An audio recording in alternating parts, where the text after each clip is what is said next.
Hello and welcome to the NHS Pensions podcast series, where in each episode we'll be taking you through a specialist topic of the NHS pension scheme, and it'll allow you to get a sense of the scheme and help you manage your own pension. Today I'm joined by the NHS pension expert Angie. I've also got two members of the team here with me today asking questions on behalf of NHS pensions members. I've got Darren, and he's got questions from members who have service in the 1995 section and also the 2015 scheme. And I've got Nicole here with me today, and she's got some questions on behalf of our newer members who are members of the 2015 scheme only. Over the course of today's podcast, we will be explaining the different schemes that are available, how each of them are calculated, what pension you can expect if you're in one of those sections or schemes. We're going to look at the pension ages for those schemes as well. We're going to talk about if there's an option to retire early in them, and also the actual benefits that are available in those schemes. So, Angie, could you start off by explaining to us what sort of members there are, what the different types are? Yeah, sure. So we often talk about three different types of scheme members. You'd be your active members, so those that are actively in NHS employment and contributing to the NHS pension scheme. You've got your deferred members. Those are members who are no longer paying into the NHS pension scheme, so they've either no longer in NHS employment or they've chose to opt out of the scheme. And we've got your pensioner members. Those are our NHS pension scheme members who are in receipt of their NHS pension benefits. Okay, great. So if you are a deferred member, is your pension just waiting there but you're not paying into it anymore? Yeah. And that's what a deferred member means? Exactly that, yeah. Your pension is waiting for you to reach your minimum or your normal pension age for you to claim those pension benefits. Lovely, thank you. So could you give us an overview of the different schemes available? Because we've talked before about Darren here, he has 95 service and also 2015 scheme service, and Nicole is just 15. But what does that really mean? What is the difference between those schemes? So essentially, the NHS pension scheme is made up of three parts. There's the 1995 and 2008 sections, which are one scheme, and the 2015 scheme. It is really important for members to understand that everyone is now currently a member of the 2015 scheme, but you may have membership in the 1995 or the 2008 sections. If you join the scheme before the 1st of April 2008, you'll have service in the 1995 section. And if you join between April 2008 and April 2015, you'll have membership in the 2008 section. Everyone after the 1st of April 2015 is contributing to the 2015 scheme. Okay, so you have just said that, everybody, but just to reiterate, every active member that's paying into the NHS pension scheme is part of the 15 scheme. They are. Great. But if they had previous service, and that's still there waiting for them, safe, but they're just no longer paying into that sectional scheme. From the 1st of April 2022, everybody's contributing to the 2015 section of the scheme. Those benefits in the earlier sections of scheme are still there. They can still be claimed at the normal pension age. Nothing has changed, just all contributing to a new scheme now. So if we talk about the 1995 scheme first, because that's the original, isn't it, the first scheme, and there'll be a lot of people listening to the podcast today that really want to know more about that scheme and what it means to them. We've got Darren here, and Darren, you have some questions on behalf of members of the 1995 section and the 2015 scheme. This is for those listeners who did have service in the 1995 section and have now been moved to the 2015 scheme, and that's the scheme that they're contributing to now. Let's talk about what that means and how that 1995 service has been calculated. Yeah, so thanks, Verity. So Angie, could you just talk me through an example of the 1995 scheme and how that particular scheme is calculated when I actually come to claim a pension? Yeah, of course, yeah. So with the 1995 section, your pension is 1/80th of the best of the last 3 years pensionable pay for each year of membership in the scheme. With the 1995 section, you do also receive a mandatory lump sum, and that mandatory lump sum is usually 3 times your annual pension benefit.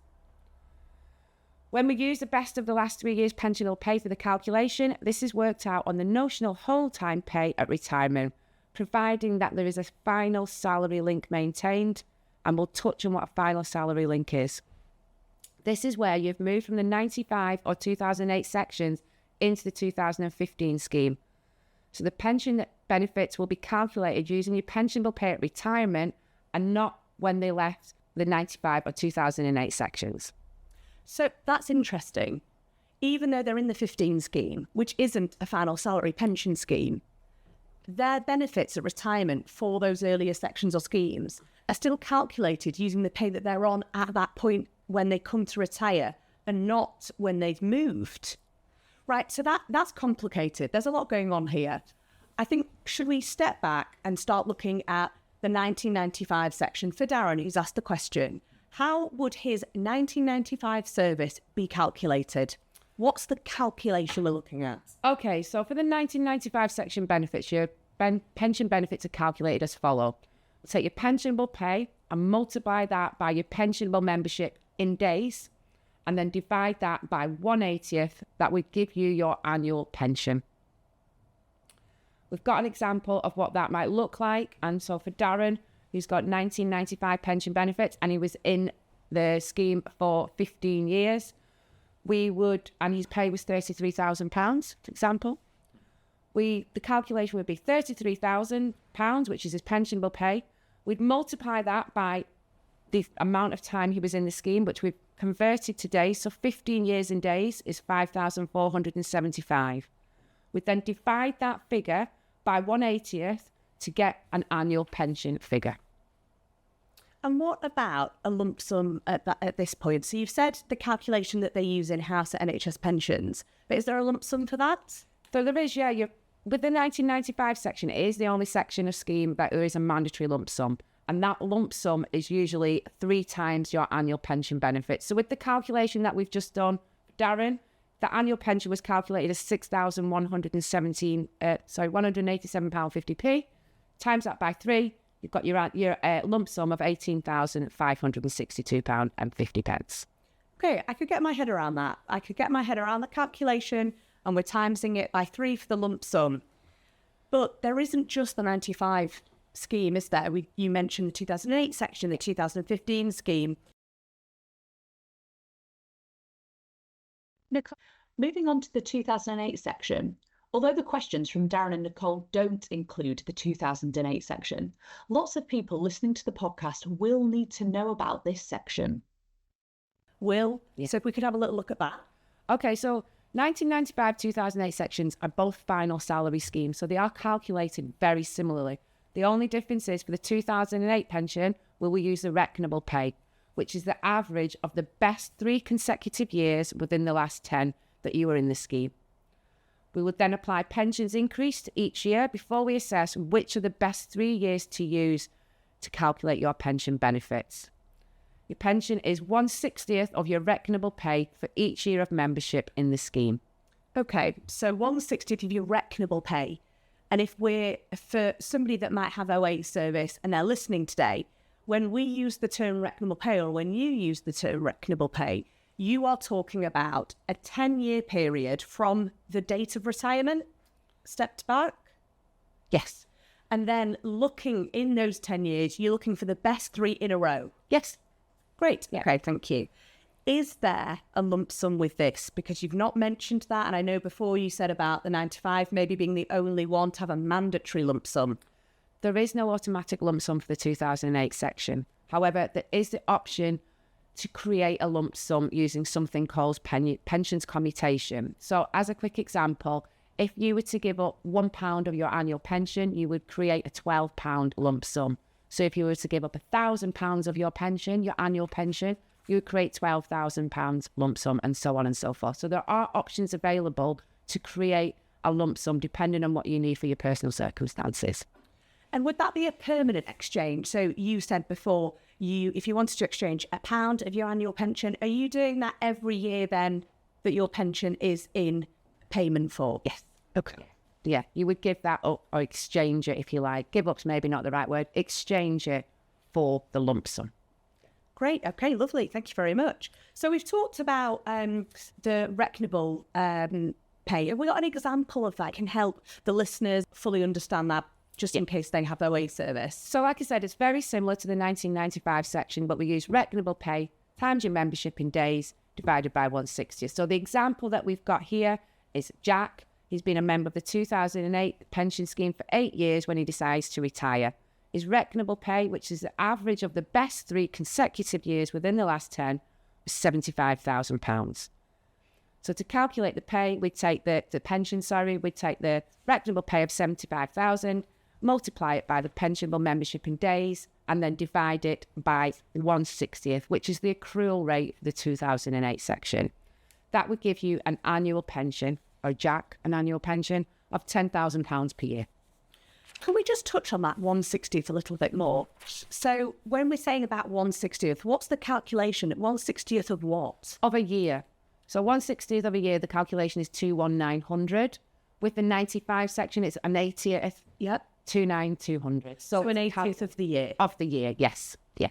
And he would have the option to buy himself a lump sum, as we discussed, if he wanted to do so. Yeah, just by exchanging some of that annual pension to create a lump sum. Great. Let's move on to the 2015 scheme now. Nicole, you've got questions on this on behalf of listeners who are members of the 2015 scheme only. Yeah, so that's right. So I'm only in the 2015 scheme, Angie. So can you tell me a little bit about how that works? And is there actually a way for me to calculate my own benefits? There is, yeah, and it's a completely different calculation for the 2015 scheme.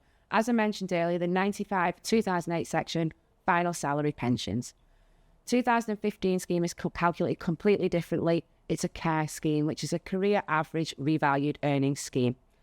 So for the 2015 scheme, your pension is 1/54th. That's the accrual rate. The 2015 scheme of your pensionable earnings, per scheme year.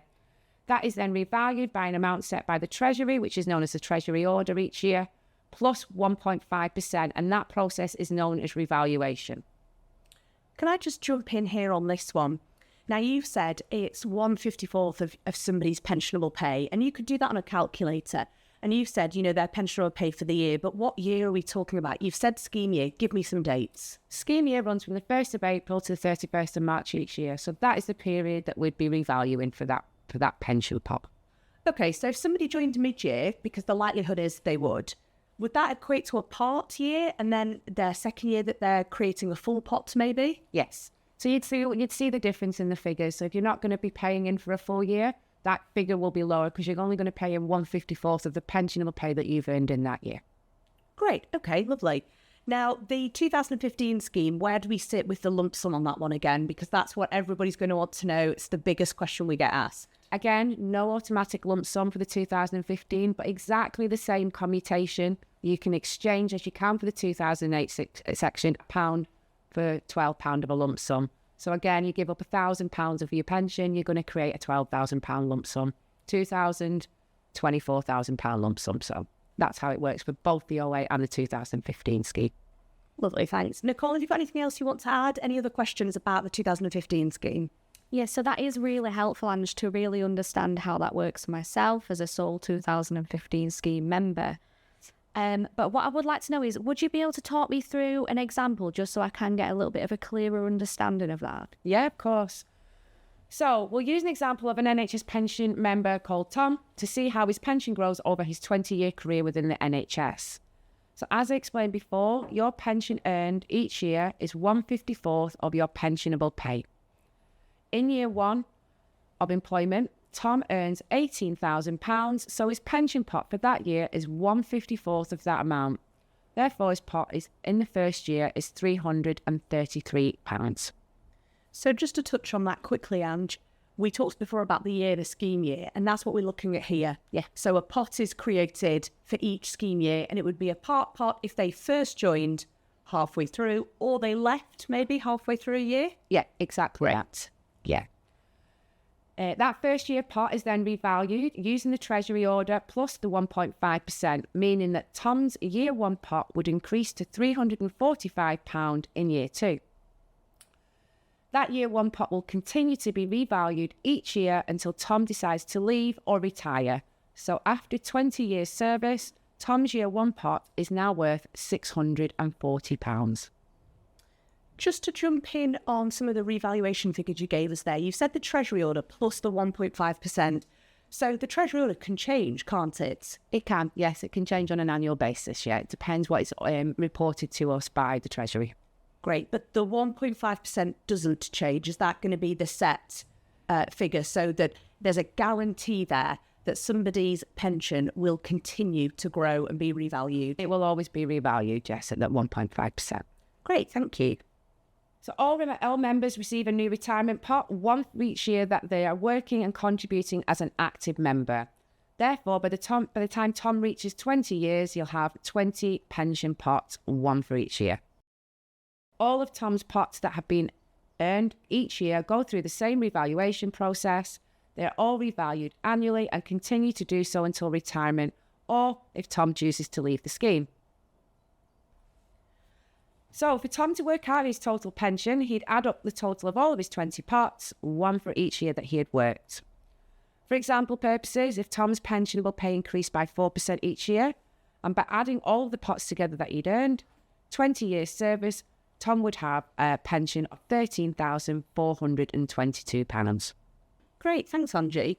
So we've had a really clear, detailed understanding there on how each section in scheme is calculated when it comes to retirement. But ultimately, what most people want to know is when can they get their hands on that pension? So, Angie, could we talk about at what point during these different sections and schemes can people retire? Is it all the same age? Can they get what they want when they want? No, your normal pension age is the age that you can retire from your employment, have your pension paid to you without any reduction. And yes, it is different for every section in scheme. The normal pension age for the 1995 section is age 60, unless you have special class or mental health officer status, which we will touch on shortly. Those people have a retirement age of 55. The normal pension age for the 2008 section is age 65.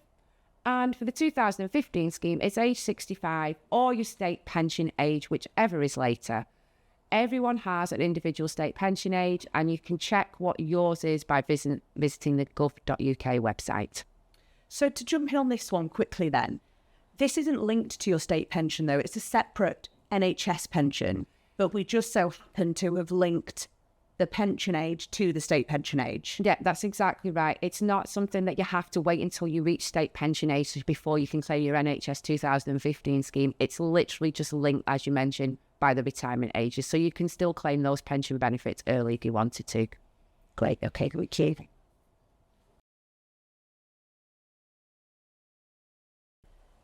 Okay, so we've got a good understanding now about the state pension age, and we've talked about your normal pension age, 60 for the 95, 65 for the 08 section, state pension age or 65, whichever's later for the 2015 scheme. But do you have to wait to get to those ages to take your pension? Can you go early? Is there a minimum pension age here? So all active members have the option to retire early, but to claim your pension benefits, you need to have reached the minimum pension age. For most people, that's age 55, but for some people, it might be age 50. Something to remember, if you do decide to claim your pension benefits early, they will be reduced because they're being paid earlier and they're going to be in payment for a longer period. If you're unsure what your minimum pension age, because I did say some people have a minimum pension age of 50, you can check on the early retirement fact sheet on our website. That will give you information about which members are eligible to go from age 50. Perfect. Thanks, Ange. That's great. Right. So we've talked about normal pension ages. We've talked about minimum pension ages and going early. Is there a maximum pension age? Are you allowed to just stay in working in the schemes for as long as you like? So as everyone is in the 2015 scheme now, the maximum pension age is age 75. Okay, thanks, Ange. Can't imagine there are many of us working till 75. I certainly will be. Let's move on now to some questions from our members. You'll remember at the start of this podcast, we talked about Darren, who had service in the 95 and the 15 scheme, and Nicole, who has 2015 scheme service. So Darren, over to you. Thanks, Angie. As you know, I've got membership in both the 1995 and 2015 schemes. So I was just wondering, is that my total pension, both of those added together, if I was to take them at the same time?